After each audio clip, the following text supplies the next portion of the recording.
Ni mari, follow ngulo sa pamara, flinga ngulo to pon tung fa sa tranana sa dia. Oblo a minga mo ka tenga totalo for so. If I know kembo mala kamoy, le matin bon fol. Ni ulma bitch ni sa panga fantalo ngantan. Ke fa po fedan twanga kano. Angar ko follow ngul sa tondo mukdo. Sa roko ni ola tono nyanen ngeno no angwangi ke aminats me mamido no mi fuakam tis. Tapala pali tonda lo be fo finlalang. Mar sa panga na ke araun kurlalang.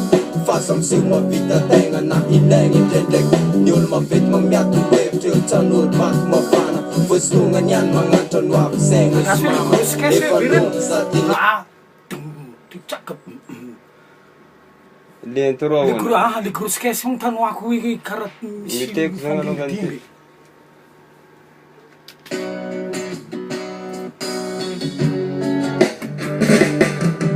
Ni mari, fola ngulo sa pamara, flinga ngulo to pon tung fa sa tranana sa dia. Sa intim jarang tup cak ya. Nyering ya? Cak cak ya. Nyering ya?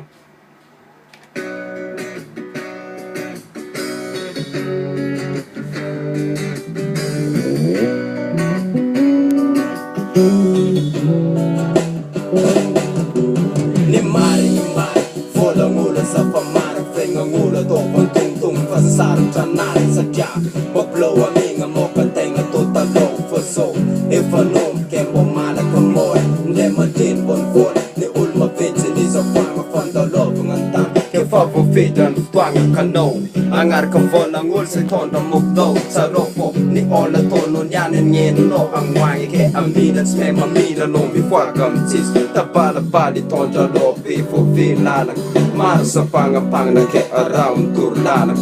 Fasam sing mabita tenga na ilengin dendek. Nyul mapit mangyat web til tanul pat mafana. Fustungan yan mga tanwa besengus mama. If I know sa tinyanan tarap so mga barak ke asakas ka no Yo, break reframe.